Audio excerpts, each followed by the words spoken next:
নিজেদের উঠোনের গাছে চড়ে আম পাড়ছিল। এই নাও মা, এইটাও নাও, আর এইটাও নাও। আরে অনেক হয়ে গেছে বাবা, এবার নিচে আসো না।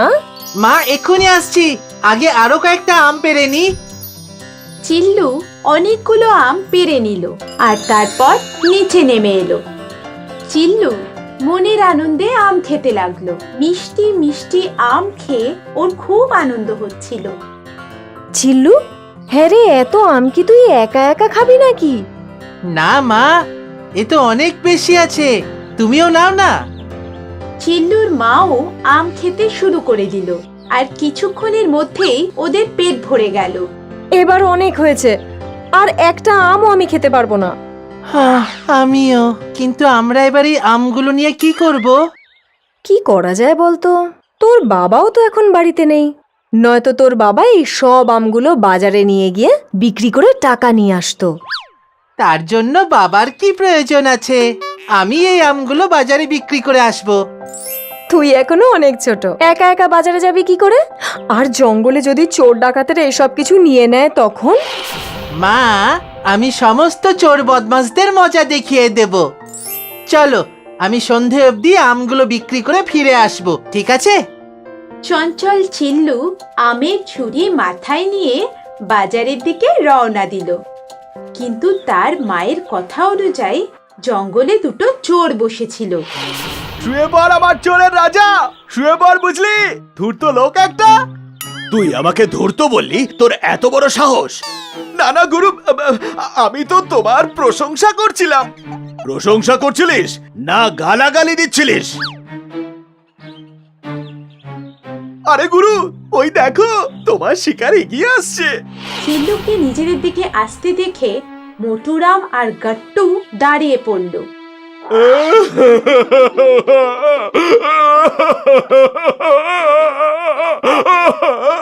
আরে এবার আমি কি করব?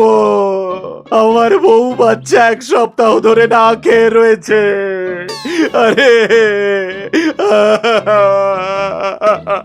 আমার তো মরে যাওয়া উচিত। আমি তো আমার বউ বাচ্চাকে ভরপেট খাওয়াতেও পারি না। আরে গুরু, তুমি এত চিন্তা করছো কেন? ভগবান তোমাকে সাহায্য করার জন্য কাউকে না কাউকে নিশ্চয়ই পাঠাবেন। আমি কি আপনাদের কোনো সাহায্য করতে পারি?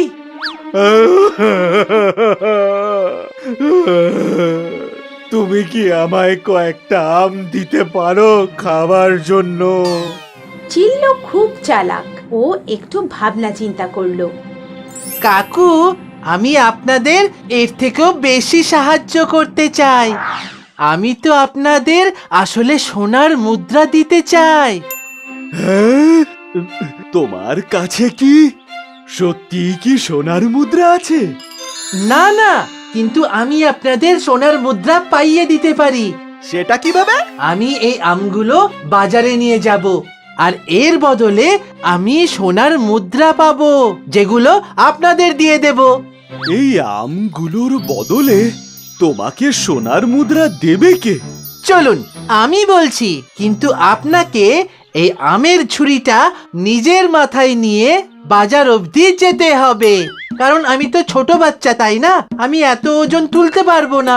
যদি আপনি এই ঝুড়িটা তুলে নেন, তাহলে এই সমস্ত সোনার মুদ্রা আপনার। এই কিরে কাট্টু, এই ঝুড়িটা মাথায় নে।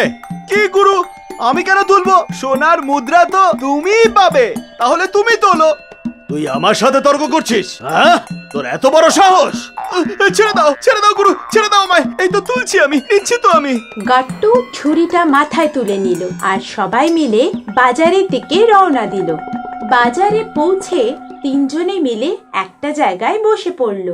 আম আম আম জাদুর আম, আম জাদুর আম, জাদুর আম। যে দামেই এগুলো কিনবেন কম মনে হবে। জাদুর আম, জাদুর আম, আম নিয়ে যান আম। চিল্লুর কথা একজন পণ্ডিত শুনতে পেলেন। আসুন আসুন মহারাজ, জাদুর আম নিয়ে যান। আরে এই আমের মধ্যে কি এমন জাদু থাকতে পারে? এগুলো তো একেবারে সাধারণ আম। তোমার তো এগুলো আমাকে দান করে দেওয়া উচিত। মহারাজ, যদি আপনাকে আমগুলো দান হিসাবে দিতে পারতাম তাহলে অবশ্যই দিতাম, কিন্তু এই জাদুর আমের একটা রহস্য আছে। এই আম গাছটা হঠাৎ একদিন মাটি ফুঁড়ে বেরিয়ে এলো, আর ওতে একসঙ্গে অনেক আম ধরেছিল। আর মহারাজ, আপনি জানেন আমি এই আমগুলো 2 সপ্তাহ আগে পেরেছিলাম, কিন্তু এখনো এগুলো একদম টাটকা আছে। আমি তো এই আমগুলো নিয়ে রাজা মশাইয়ের কাছে গিয়ে ভালো পুরস্কার পেতে চেয়েছিলাম, কিন্তু আমি একটা ছোট বাচ্চা, তাই না? রাজা মশাইয়ের কাছে কি করে যাব? তাই জন্যই এখানে বিক্রি করছি। যদি আমি এই আমগুলোকে কিনে এর বদলে রাজার কাছ থেকে বড় পুরস্কার নিয়ে নি, কত দাম এগুলোর? পুরো ঝুড়িটার দাম 30টা স্বর্ণ মুদ্রা। এ তো দেখছি দামটা খুব বেশি, কিন্তু রাজার পুরস্কার তো অনেক বেশি হবে। ঠিক আছে, দিয়ে দাও।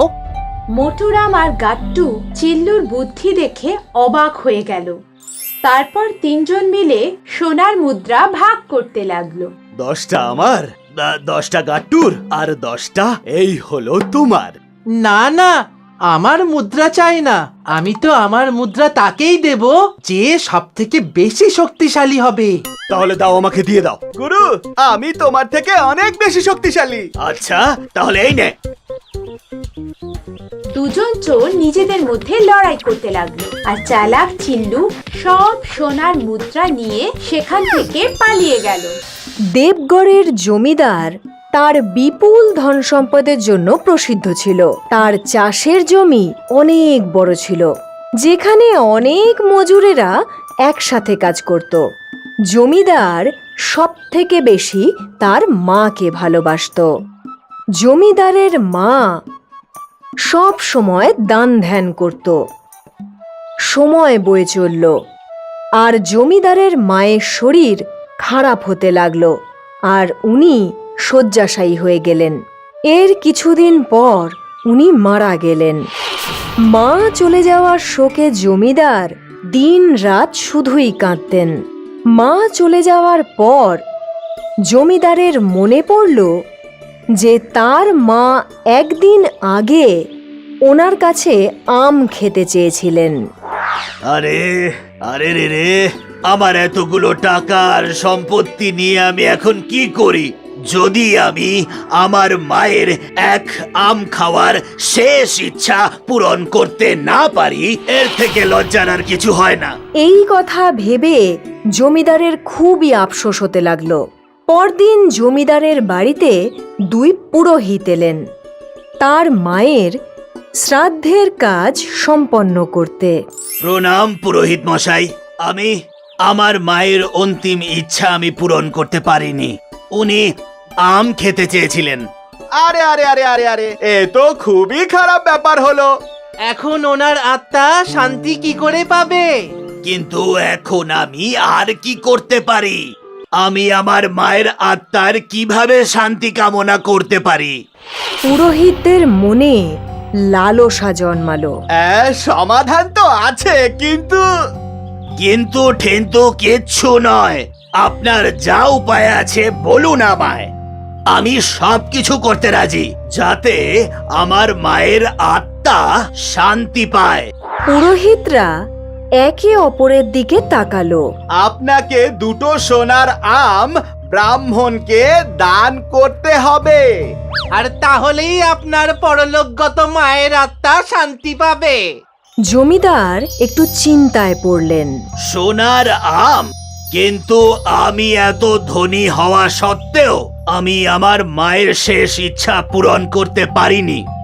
এখন আমি তার আত্মাকে জীবন্ত ঘুরতে দিতে পারি না। ঠিক আছে, আপনি কালকে আসুন আর কালকেই সব পূজা অর্চনা সম্পন্ন করে দিন। যথা আজ্ঞা শ্রীমান। পুরোহিতরা সেখান থেকে চলে গেল, আর পরদিন আবার ফিরে এলো।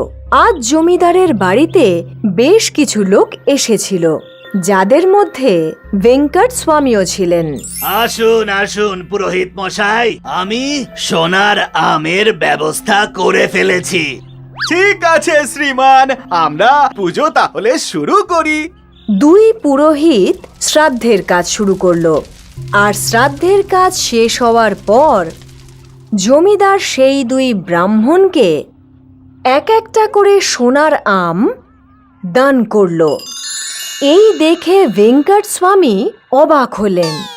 সমস্ত অতিথিরা চলে যাওয়ার পর ভেঙ্কট স্বামী জমিদারের কাছে গেল। জমিদার মশাই, আপনি যে ব্রাহ্মণদের সোনার আম দান করে দিলেন, ব্যাপারটা ঠিক বুঝতে পারলাম না। আমার মায়ের শেষ ইচ্ছা ছিল যে উনি আম খাবেন, কিন্তু আমি তার ইচ্ছা পূর্ণ করতে পারিনি। তাই ওনার আত্মার শান্তি কামনার জন্য আমায় সেই জন্যে পুরোহিত মশাই সোনার আম দান করার উপায় বলেছিল। ব্রাহ্মণরা যে জমিদারকে বোকা বানালেন, ভেঙ্কট স্বামী তা বুঝে গেলেন। আর উনি তাদের শিক্ষা দেবেন ঠিক করে নিলেন। পরদিন ভেঙ্কট স্বামী ব্রাহ্মণদের তার বাড়িতে ডাকলেন। স্বাগতম, স্বাগতম। ইনি হলেন আমার মা। উনি 6 মাস আগেই দেহত্যাগ করেছেন, কিন্তু ওনার একটা ইচ্ছে অসম্পূর্ণ রয়ে গেছিল। কেমন ইচ্ছা? কিন্তু একটা কথা বলুন, যেভাবে জমিদার বাবুর মায়ের আম খাওয়ার শেষ ইচ্ছা অসম্পূর্ণ ছিল, আর আপনারা সোনার আম দান স্বরূপ গ্রহণ করে ওনার আত্মার শান্তির উপায় বের করেছিলেন, তাহলে কি আপনারা আমার মায়ের আত্মাকেও শান্তি পাইয়ে দিতে পারবেন? হ্যাঁ, অবশ্যই। কিন্তু ওনার শেষ ইচ্ছা কি ছিল? ওনার ইচ্ছা ছিল যে আমি ওনার মাথাতে জোরে লাঠি দিয়ে মারি। আর তারপর ভেঙ্কট স্বামী লাঠি বের করলেন। ব্রাহ্মণরা এই দেখে ভয় পেয়ে গেল আর পালাতে শুরু করলো। ভেঙ্কট স্বামীও ব্রাহ্মণদের পিছনে দৌড়তে লাগলো। আর তারা দৌড়তে দৌড়তে জমিদারের বাড়িতে উপস্থিত হলো। সেখানে গিয়ে দুই পুরোহিত জমিদারের পা জড়িয়ে ধরলো। প্রধান মশাই, আমাদেরকে ক্ষমা করে দিন। ক্ষমা, ক্ষমা, আমরা ভুল করে ফেলেছি। আমরা লোভের বশে পড়ে আপনার কাছে সোনার আম চেয়েছিলাম। আমাদেরকে ক্ষমা করে দিন। ভবিষ্যতে আমরা আর এ ধরনের ভুল কখনো করব না। পুরোহিতরা জমিদারের কাছে ক্ষমা চাইল। আর ভেঙ্কট স্বামী খুশি হলেন যে উনি লোভী পুরোহিতদের উচিত শিক্ষা দিতে পেরেছেন।